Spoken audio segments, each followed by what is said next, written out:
On this episode of Locked On Lightning, the Bolts fall in overtime. We're taking a look at that, as well as do the Lightning have a big cat problem? All that coming up and more on Locked On Lightning. You're Locked On Lightning, your daily podcast on the Tampa Bay Lightning. Part of the Locked On Podcast Network, your team every day.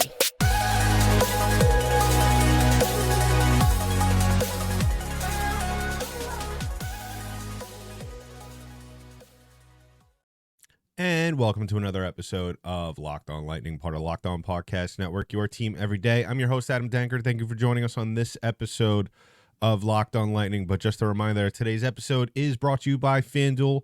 Make every moment more. Right now, new customers get $150 in bonus bets with any winning $5 bet. That's $150 if your bet wins. Visit FanDuel.com/LockedOn to get started. On today's episode, we're talking about the overtime loss last night against the Buffalo Sabres, and then we get into a very difficult conversation. Do the Lightning have a big cat problem? Is a lot or some of their issues solely based off the performance of Andrei Vasilevskiy this season? We'll get into that, as well as we're wrapping things up with a preview of this weekend's game against the Montreal Canadiens. Before we get into all that, please go ahead and subscribe to the podcast. Give us a follow wherever podcasts are distributed in audio form. We're also available on YouTube, so go ahead, subscribe to our channel, drop a comment below this video, and let us know your thoughts on any of the topics that we have discussed today. So, last night was a very disappointing game. When we left things off, if you listen to last night's episode, when we left things off, the Lightning were in a pretty good spot. They were tied 1-1 in the second, going into the second period, and you kind of figured, you know, I think when we actually stopped recording, it was right before the Chaffee goal, if I remember correctly.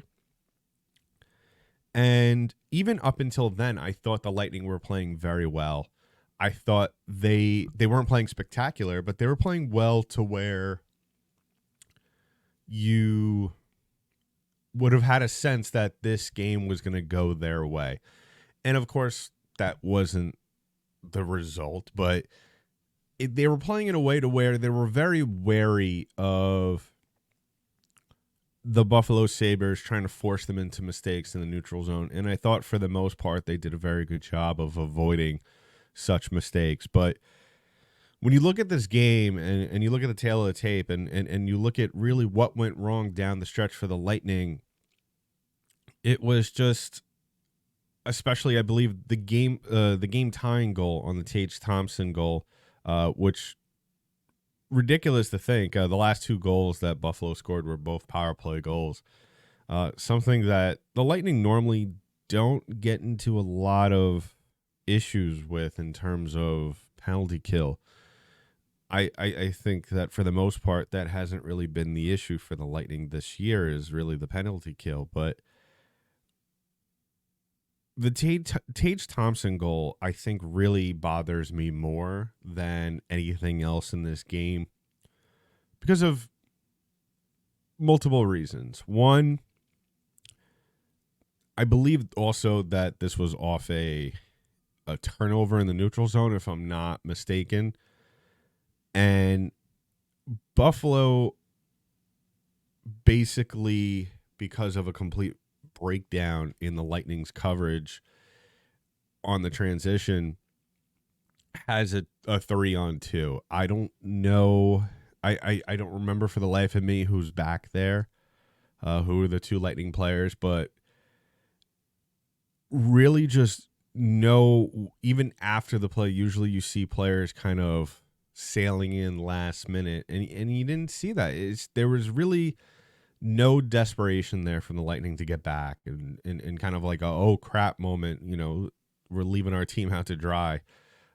It was just kind of, I wouldn't say lackadaisical, because that's not the right word, but there was certainly no urgency to get back and help out in the zone, and that paired with the fact that Thompson rips one, and they said it on the broadcast, Skinner screened Vasilevskiy, but I tried to see every single angle from the Lightning's feed as well as the Sabres feed, and it wasn't really that bad. I've seen instances in which Vasilevskiy has had multiple people in front of him, and it still was a save. If you want to say, okay, Thompson ripped one, okay, that's fine, but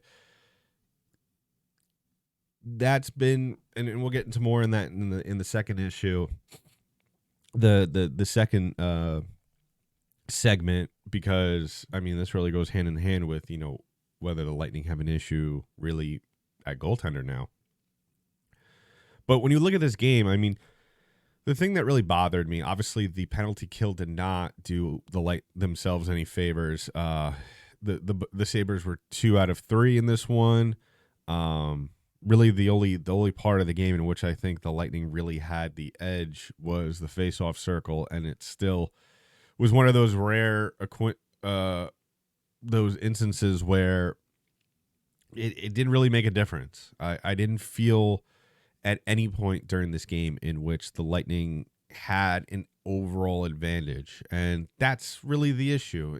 We've made so much about this team having depth issues and not being able to play full games, but even when you're playing games against, lower tier teams like the Sabres, like we've seen in games past, like, the Senators, you got to win those. You got to find ways to win those games, because there's got to be some sort of separation factor.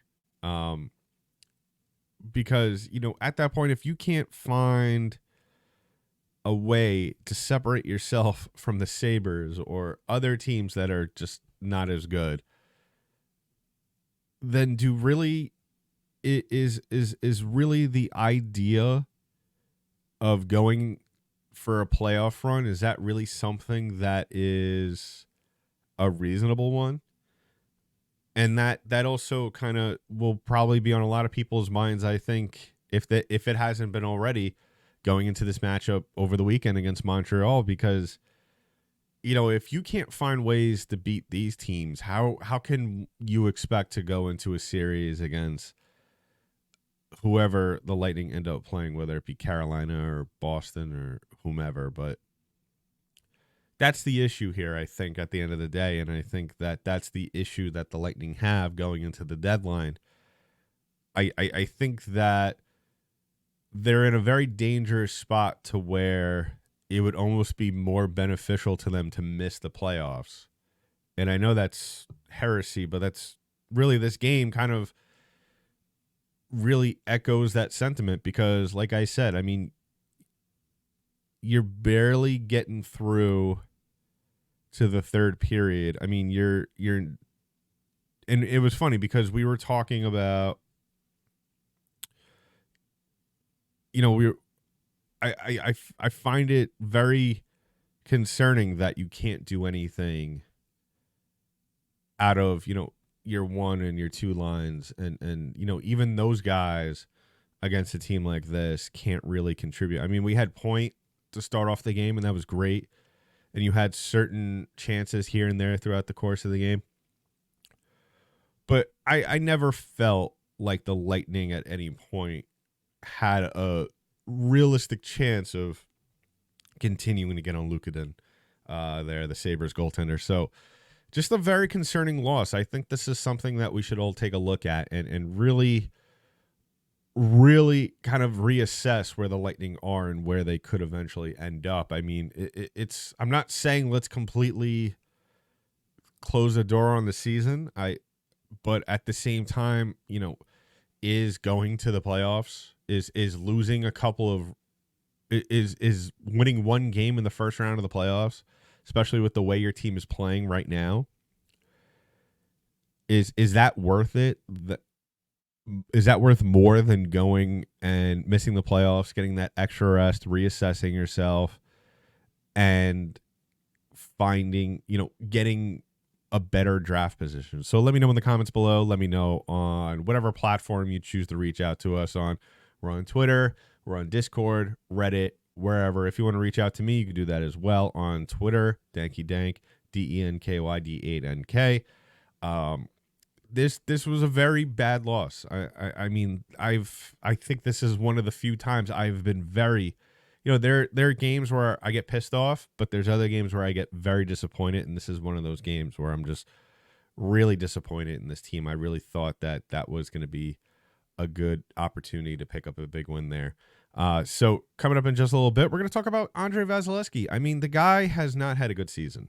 Let's call it what it is. He has not had a good season, and we're going to talk about it. We're going to be honest. We're going to be realistic, and what happens next. All that coming up and more. But first, let's talk about our first sponsor of the day, and that is our friends over at the FanDuel app. Now, get buckets right now with your first bet on FanDuel, America's #1 sportsbook, because right now new customers get $150 in bonus bets with any winning $5 bet. That's $150 if your bet wins. Bet on all your favorite NBA games as well as NHL games. We have baseball coming up. You can bet on pretty much anything.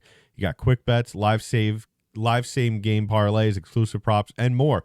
So just visit FanDuel.com/lockedon and shoot your shot. FanDuel, the official sportsbook partner of the NBA. So as always, I want to thank you guys for making us your first listen of the day. If you haven't already done so, please go ahead and subscribe to the podcast. Give us a follow wherever podcasts are distributed in audio form. You could also follow us on YouTube. Just remember, subscribe to the channel. It helps us grow and reach other people. So I'm going to start off real quick before we really dive headfirst into the Vasilevskiy thing, is that, some of you have accused me of being super negative about this team. And my question to you is, what positiveness outside of Hagel and Coach and Nick Paul, what else is there to really be positive about? I mean, this team has not played well this year. And it seems as though some of you, and I'm not trying to attack you, but I'm just going off the comments, and I know this doesn't maybe apply for a lot of people, but it seems as though a lot of you don't want to face the truth and what this team actually is. I just got done talking about how, is making the playoffs and winning one game in the first round worth more than, because let's be honest with ourselves. This team is not advancing past the first round.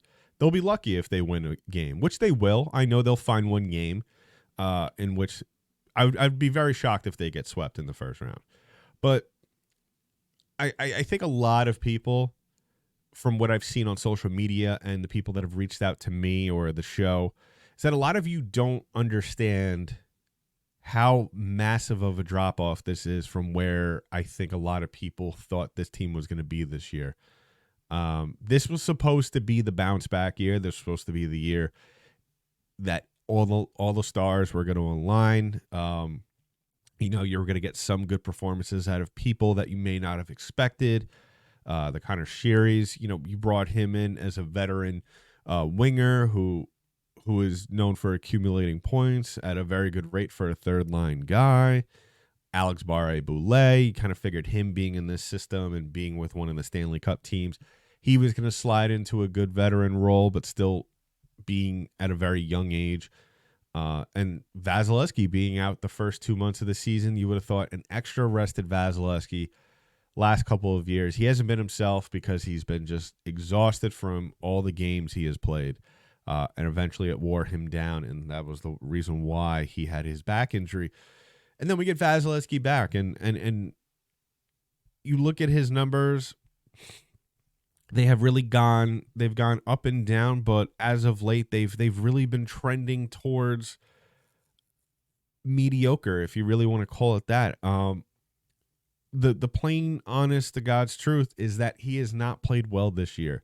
He has not made the saves in which he is needed to make in order to justify, the mistakes that he has made at times. And I keep bringing it up, but it's 100% true in the world of Tampa Bay Lightning, where the salary cap is so important to this team, obviously, as it is to every team, but more importantly to the Lightning, because it has really held them back from doing what they needed to do, and that is upgrade their roster.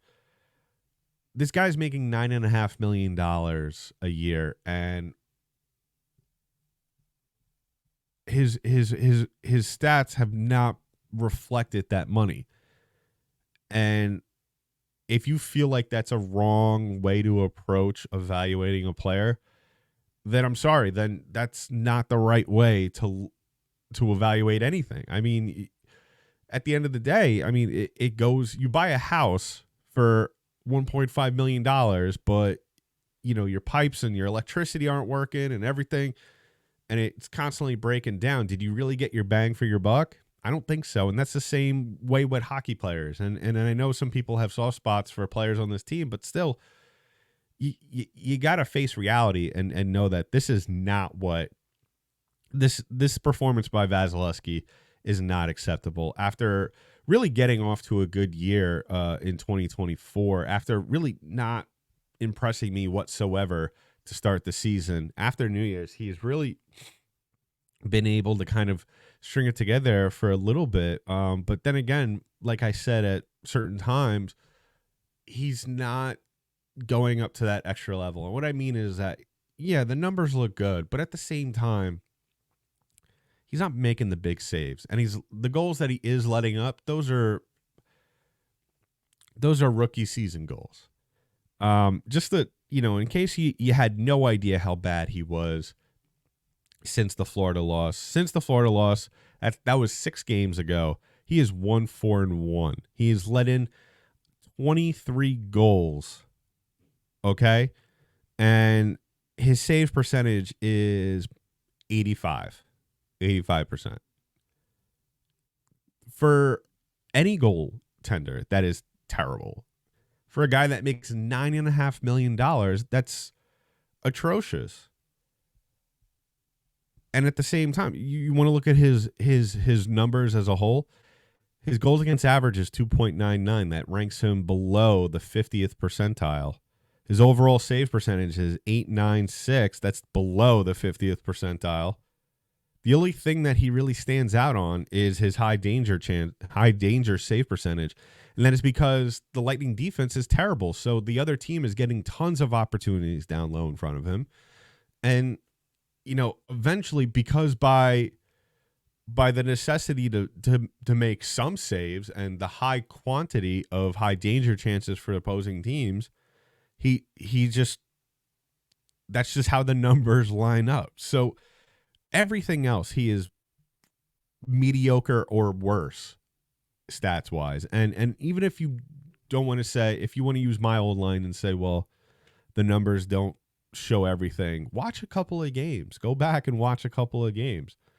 The goals that he's giving up, I mean, even the Tage Thompson goal, even, you know, the first goal that he gave up the other night against the Sabres, against Alex Took, he should have made that save.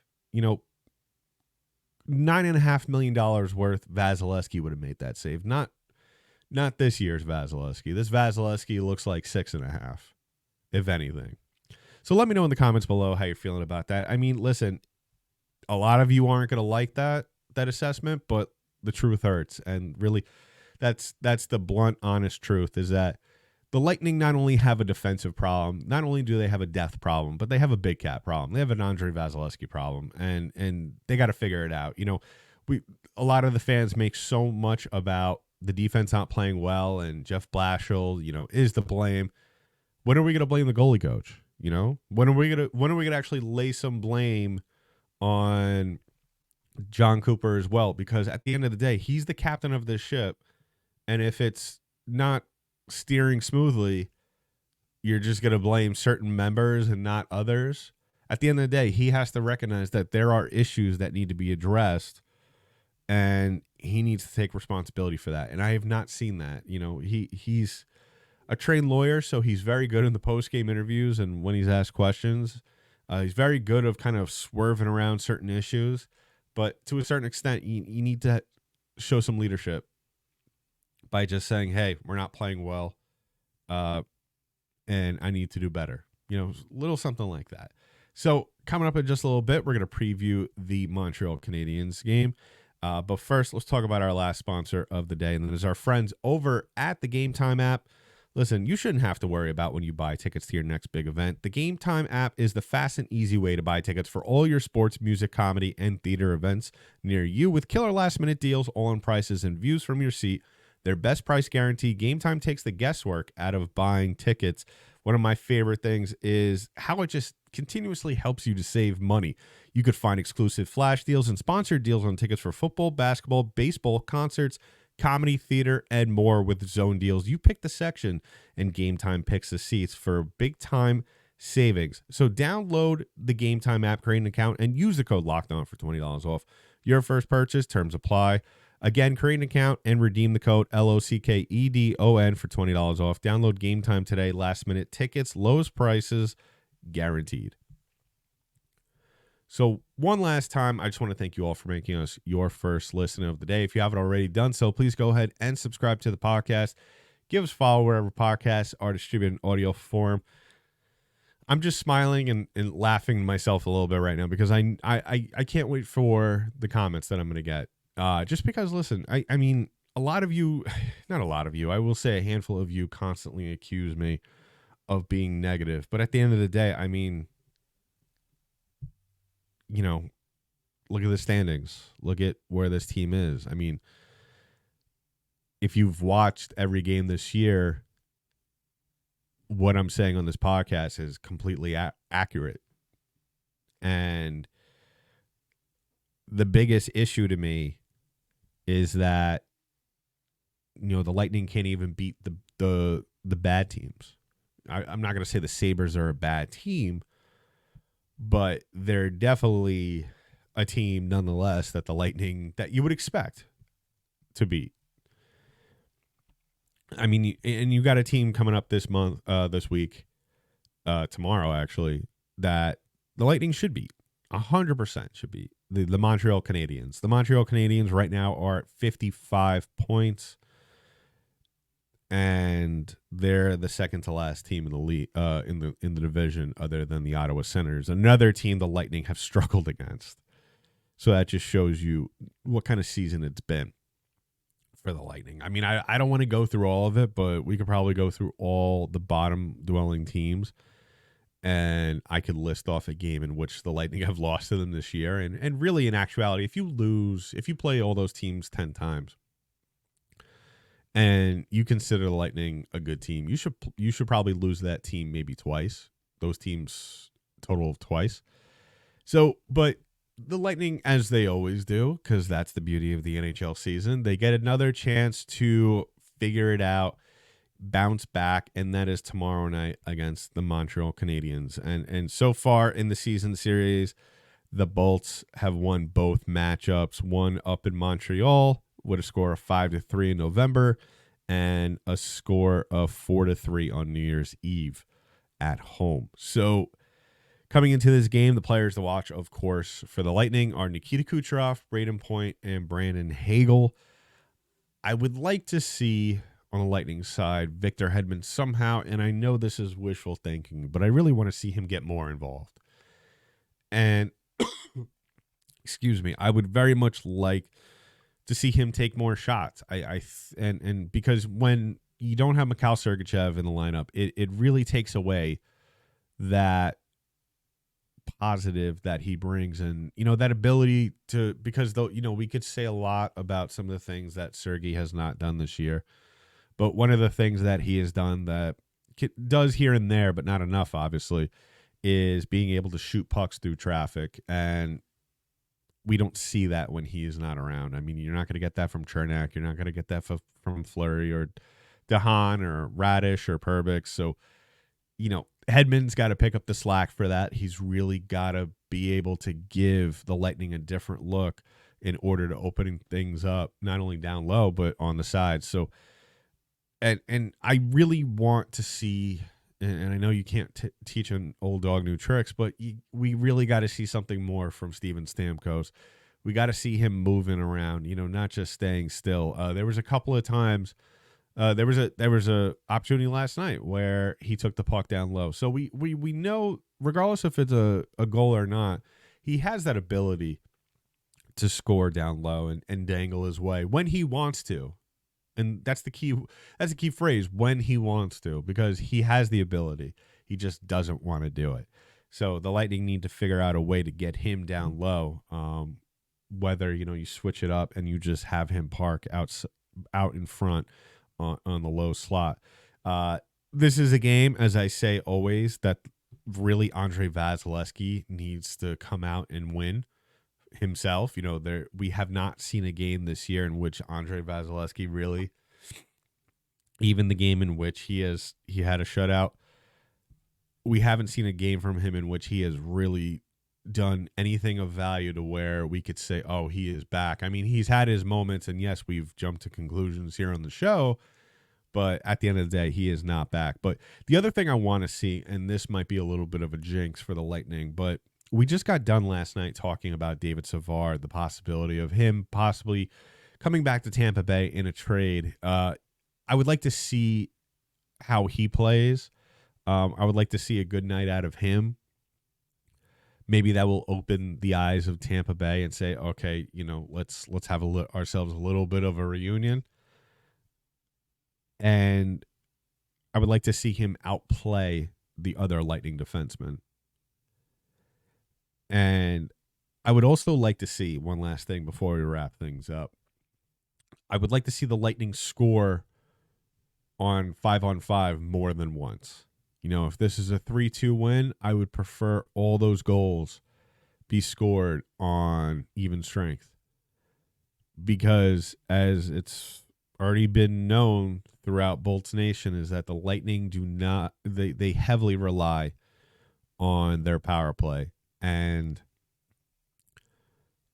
that for a team to get better, or to a team to feel more confidence, they got to get outside their comfort zone. And I feel like, to almost to an extent, that I'm not saying the urgency isn't there, but I almost feel like they're almost waiting for their chances on the power play instead of really going for it on. I see this team so much more aggressive when they're on special teams than they are when it's even strength. So let me know in the comments below what you're thinking about that, how you're feeling about everything I said today. And we'll be back next week to talk about this game against the Montreal Canadiens. Like I said, a game in which really the Lightning should win. So in the meantime, that's been it for this episode of Locked On Lightning, part of Locked On Podcast Network. I'm your host, Adam Danker. I'll talk to you in the next one.